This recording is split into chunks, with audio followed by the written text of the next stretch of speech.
O Infomoney recebe hoje Pedro Baldaia, sócio e gestor da SP Investments. O Pedro veio comentar um pouco aqui o cenário pós-eleição, como vai ficar a Bolsa. O mercado estava trabalhando com um cenário muito pessimista, com uma reeleição da Dilma. Veio a reeleição, na segunda-feira, nas primeiras horas, o mercado realmente caiu, foi abaixo, e depois os preços se ajustaram. Eu queria saber, na sua opinião, se você acha que os preços agora aqui no Brasil estariam num patamar justo ou se teriam mais espaço aí para correção? Sim, eu penso que o mercado de facto mostra que assumiu já nos dias anteriores à eleição que a Dilma seria eleita e precificou isso no mercado. A queda do Bovespa nas 2 ou 3 semanas anteriores à eleição, ao dia do segundo turno, foi bastante forte. Por isso aquilo que aconteceu depois da eleição, na minha opinião, foi exatamente as pessoas tomarem consciência de que, por um lado, a realidade no Brasil não se ia alterar assim tanto, não se ia verificar o fator positivo que as pessoas estariam esperando caso a Aécio ganhasse, mas por outro lado que a situação económica não se alteraria muito em relação aos 4 anos anteriores. E por isso essa situação já estaria precificada em bolsa e não havia razão para vender o mercado ainda mais do que já tinha vendido nas semanas anteriores. Em cima disso, penso que o mercado também está assumindo que o novo governo Dilma de alguma maneira está refém em termos políticos, no sentido em que sente que tem que fazer algumas concessões à oposição em medidas económicas para o futuro, porque obviamente a eleição foi muito renhida. Dilma com certeza não quererá ver um país fraturado durante os próximos tempos e por isso o mercado espera que possa vir algum conjunto de notícias positivas em termos de medidas económicas para um futuro próximo. Eu diria que o principal ponto no curto prazo será a nomeação do Ministro da Fazenda, saber exatamente o que é que o governo Dilma comunica para o mercado com essa nomeação. Se uma pessoa mais próxima das bases do partido e dos princípios do PT, ou por outro lado, se uma pessoa mais próxima do mercado, o que seria uma concessão para o mercado financeiro. Por isso esse será o próximo ponto a verificar. De qualquer maneira, as perspectivas de longo prazo para a economia brasileira, no entender do mercado financeiro, na minha opinião, continuam medíocres, tanto a nível de ritmo de crescimento da economia como a nível de inflação. E isso acabará por limitar a valorização do mercado bolsista brasileiro ao longo dos próximos tempos. Claro que com o tempo também o mercado fará uma separação entre ativos mais interessantes, ações mais interessantes e outras menos interessantes, por isso, enfim, é difícil falarmos do mercado como um todo, haverá setores mais favorecidos que outros, mas obviamente a valorização do mercado, pelo menos nos próximos meses, não será tão forte como seria se a Aécio tivesse ganho, obviamente, a eleição. A nossa perspectiva sendo assim é que subsistirá um nível de incerteza bastante grande na economia brasileira.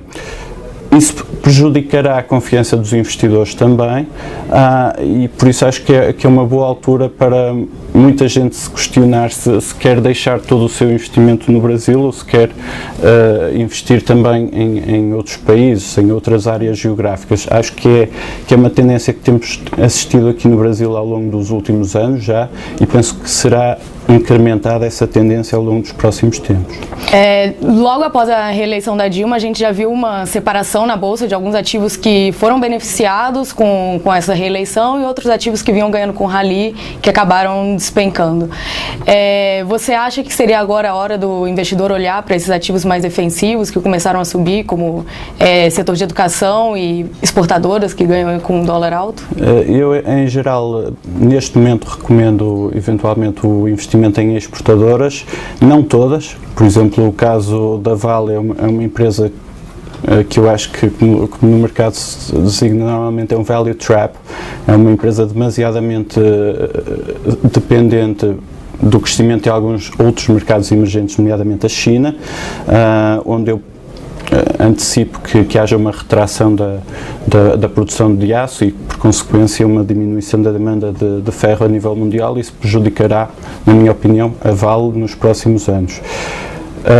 No caso da Petrobras, por exemplo, é uma empresa em que tipicamente eu não invisto, é uma empresa que, para além de toda a questão da eleição do governo Dilma, ainda tem toda a polémica envolvendo o caso do Petrolão, como agora se designa, e, para além disso, uma potenciais perdas significativas em caso de continuação de tendência de queda dos preços de petróleo. Por isso há aí outros fatores negativos que estão afetando. O Itaú, por exemplo, é um banco que eu gosto. A banca é um setor relativamente oligopolizado no Brasil. Com as taxas de juros a este nível, acaba por ser um setor que paradoxalmente beneficia dessa situação, porque tem margens muito significativas, por isso é uma ação que eu acharia interessante nos níveis em que está. Outras ações do mercado financeiro são ações que eu gosto, nomeadamente a própria BMF, por isso acharia que é momento para fazer alguma segmentação do mercado e procurar segmentos que podem ser favorecidos.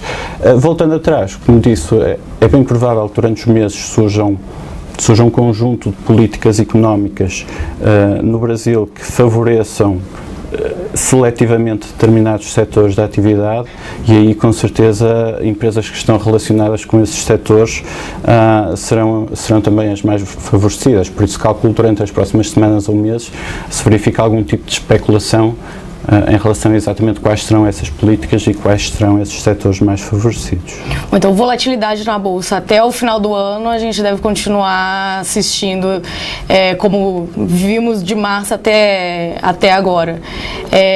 Está na expectativa do anúncio do ministro, a Dilma já falou de medidas que devem deixar a economia retomar o crescimento.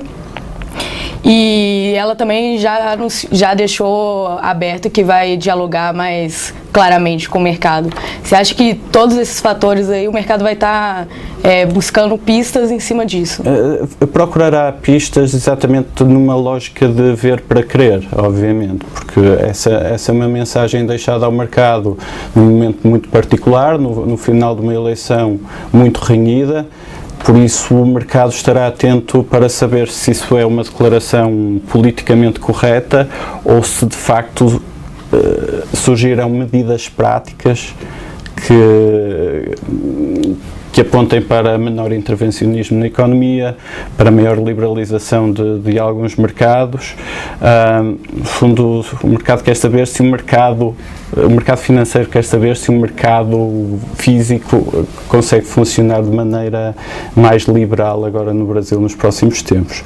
O mercado procurará pistas para isso a vários níveis e, mais uma vez, a nomeação do Ministro da Fazenda será já uma boa indicação sobre o caminho que o Brasil seguirá.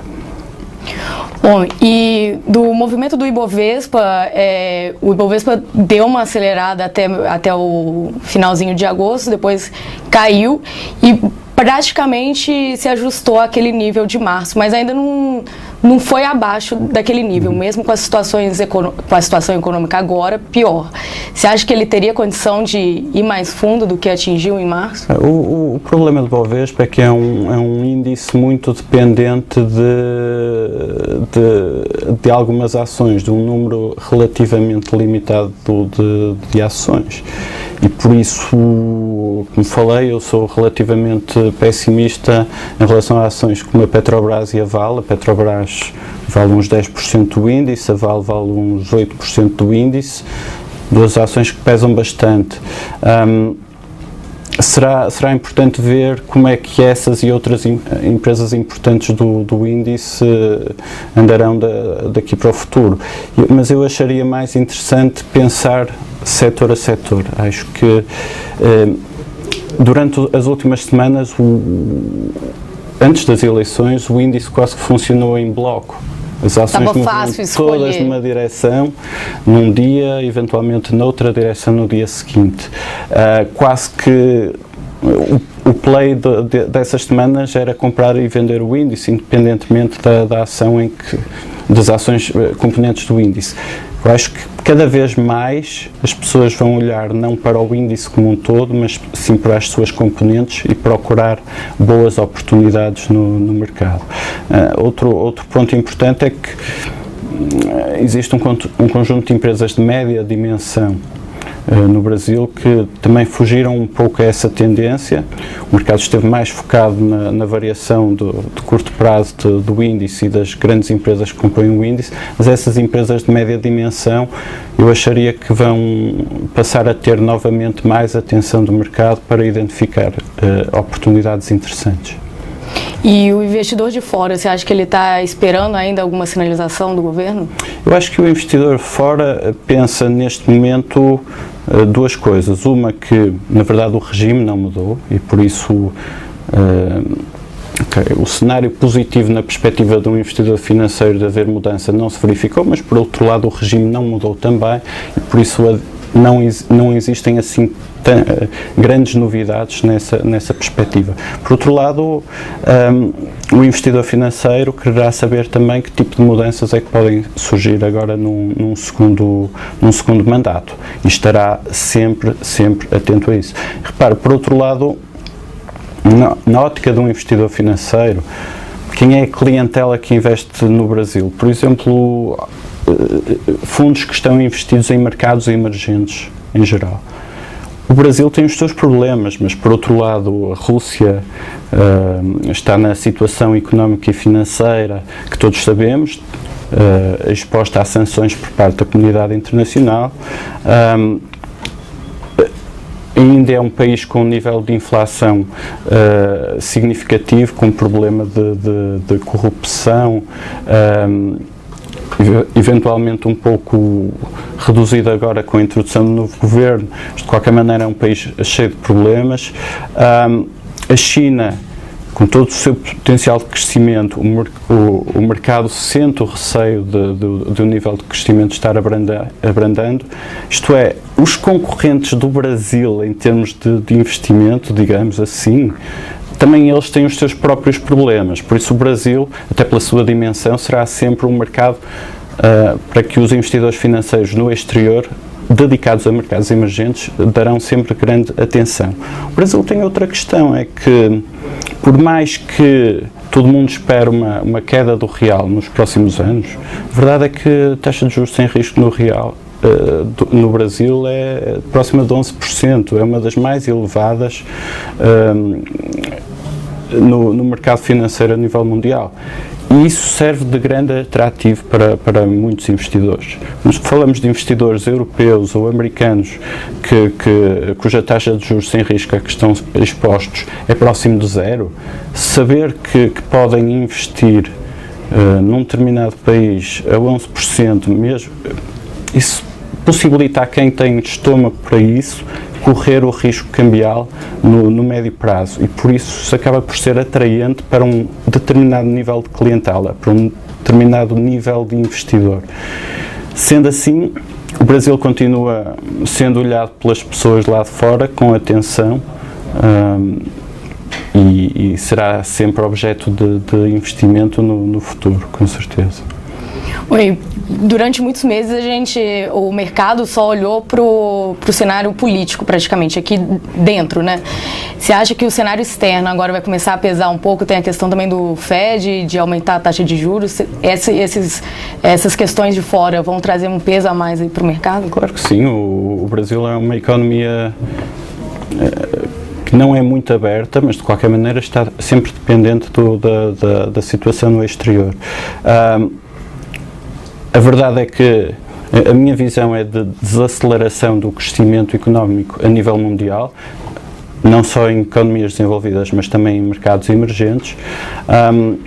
Isso terá o seu efeito também para o Brasil, porque o Brasil está numa realidade económica difícil.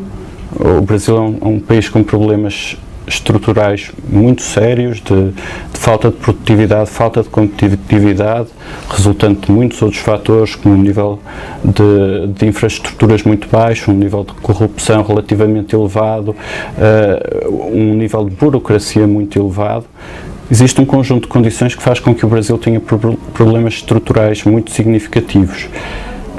O facto de as outras economias concorrentes para investimento sofrerem um pouco mais, até acaba por ser, paradoxalmente, eventualmente positivo para o Brasil, porque o investimento aqui se torna um pouco mais atrativo. Agora, para empresas altamente exportadoras, mais uma vez como empresas de commodities minerais, isso é um cenário altamente preocupante. E por isso, aí o Brasil com certeza sofrerá também. Por outro lado, nós vimos ao longo dos últimos anos, obviamente, uma valorização do mercado bolsista, crescimento desigual nas economias desenvolvidas, uma retoma nos Estados Unidos, crescimento lento, em alguns casos até recessão na Europa. A verdade é que se houver um movimento risk-off, isto é, se o aumento de volatilidade se verificar nos mercados desenvolvidos, principalmente em função de uma redução de perspectivas de crescimento de ritmo económico, isso vai resultar também numa retirada de ativos tipicamente de mercados emergentes. E por isso o Brasil, como os outros, sofrerá. Sendo assim, isso seria uma situação net, tudo somado, uma situação preocupante para o Brasil. Bom, e vocês são focados também em mercados de fora, né? Saindo do foco um pouco do Brasil, o que seria interessante para o investidor lá fora? Nós tipicamente, fora do Brasil, investimos em mercados desenvolvidos, por isso estamos falando normalmente de Estados Unidos e Europa desenvolvida. A nossa visão não é tanto, dentro dessas áreas, não é tanto a nível geográfico, mas mais a nível setorial. Porquê? Porque estamos falando em muitos casos, de empresas altamente globalizadas, empresas que vendem, que têm receitas não só no seu país de origem, mas também em todo o mundo. E repare, por exemplo, nos Estados Unidos, no caso do S&P 500, principal índice americano, 40% dos lucros das empresas do S&P 500 vêm de fora dos Estados Unidos. Isto é, aquela correlação que as pessoas sempre pensam entre performance de uma economia e performance do respectivo índice bolsista, nos Estados Unidos não é assim tão clara, porque existe este escape também de vender para o exterior. Okay? E de obter lucros no exterior. Por causa disso, nós não pensamos tanto em termos de geografia, e sim pensamos em termos setoriais, procurar segmentos de atividade que nós achamos que, mesmo no nosso cenário de desaceleração do crescimento da atividade económica, são segmentos que vão ser beneficiados. Então, por exemplo, e estamos falando tipicamente de segmentos bem intuitivos, todos nós conhecemos, estão à nossa volta. Nós, por exemplo, investimos muito em empresas que fabricam produtos relacionados com o tema da alimentação saudável. Ok? Na carteira do fundo que faça a gestão, por exemplo, temos uma empresa que é a maior empresa de suplementos desportivos, suplementos para a atividade de esporte a nível global, é uma empresa americana. Temos na nossa carteira o principal produtor de salmão em cativeiro, que é uma empresa norueguesa, principal produtor a nível mundial. Aqui, obviamente, estamos falando do consumo de peixe, que é um tipo de alimentação identificado com alimentação saudável. Nós gostamos muito de investir, por exemplo, em empresas de bens de luxo. Porquê? Porque, historicamente, mesmo em casos de desaceleração da atividade económica a nível global, são empresas com um nível de vendas relativamente estável. O comprador de bens de luxo é uma pessoa que tem um nível de riqueza que lhe permite manter os seus hábitos de consumo mesmo em momentos de atividade económica menos exuberante.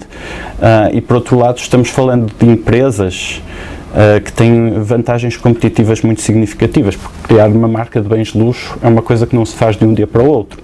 É necessário todo um historial de capacidade produtiva, de criação da marca junto do cliente, que é uma coisa que demora décadas a fazer. Isso tipicamente são empresas americanas ou principalmente empresas europeias. Uma Louis Vuitton está cotada em França, uma Kering que tem a Gucci está cotada em França, uma Ferragamo está cotada em Itália, o Hugo Boss está cotada na Alemanha. Tipicamente são empresas que, se eu só estiver no Brasil, só tiver a possibilidade de investir no Brasil, eu não tenho acesso a essas empresas e por isso não tenho a capacidade de investir nesse segmento de atividade que eu acho que tem boas perspectivas para o médio e longo prazo. Okay? Um exemplo que eu gosto de dar é o caso do petróleo, exatamente. Só investimos no Brasil, obviamente, se quisermos estar expostos à área da energia, temos basicamente Petrobras, mas também Queiroz Galvão, HRT, duas empresas mais pequenas, mas o grosso, de facto, do setor de energia no Brasil é Petrobras. Se eu investir, por exemplo, nos Estados Unidos, eu posso investir não só numa grande empresa integrada, como é o caso da Petrobras, e que não existe uma ExxonMobil, uma Chevron, tantas outras, mas tenho também empresas que só fazem exploração e produção de petróleo, ou empresas que a sua atividade é de ter as pipelines de transmissão do petróleo e do gás natural, ou empresas que só têm refinarias, ou empresas que só fabricam produtos ou disponibilizam serviços que são utilizados pela atividade do petróleo. Isto é, eu consigo customizar detalhadamente aquilo em que eu quero investir. Não fico exposto só a uma empresa, não fico exposto só a um tipo de atividade. Eu posso customizar exatamente o tipo de atividade em que eu quero investir. Por exemplo, muito se fala atualmente, a nível global, da grande emergência do gás natural de xisto nos Estados Unidos. Cada vez mais, os Estados Unidos é um grande produtor de gás natural via shale gas, gás de xisto.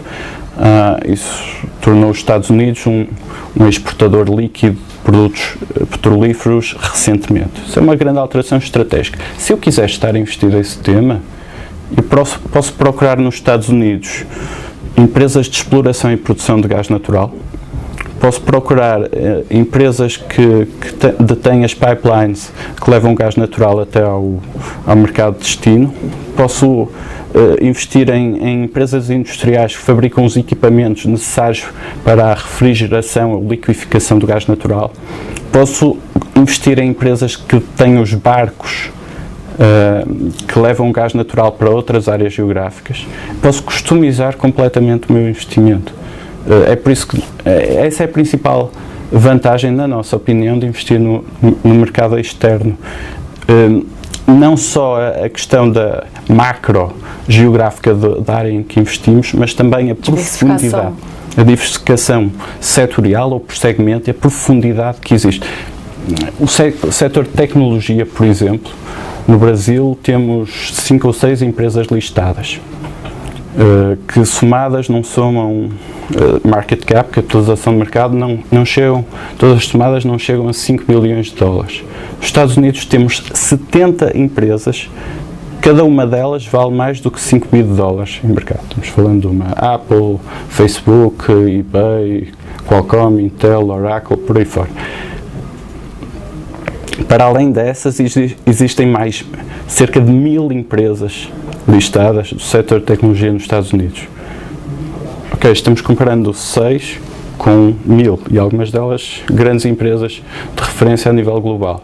Isto mostra a fragmentação que eu posso ter no meu investimento, a diversificação de investimento e, mais uma vez, a customização do meu investimento. Eu posso ir só para empresas de software, por exemplo, cloud computing, ou empresas só para equipamentos para PCs ou para celulares, como a Apple. Posso customizar exatamente o meu investimento. Por isso, eu acho sempre que qualquer pessoa, dentro das suas possibilidades, teria interesse em diversificar a sua carteira, o seu portfólio de investimento globalmente. Bom, Pedro, gostaria de agradecer a sua presença aqui no Infomoney TV. Muito obrigada. Muito obrigado. O Infomoney TV recebeu hoje Pedro Baldaia, sócio gestor da SP Investimentos.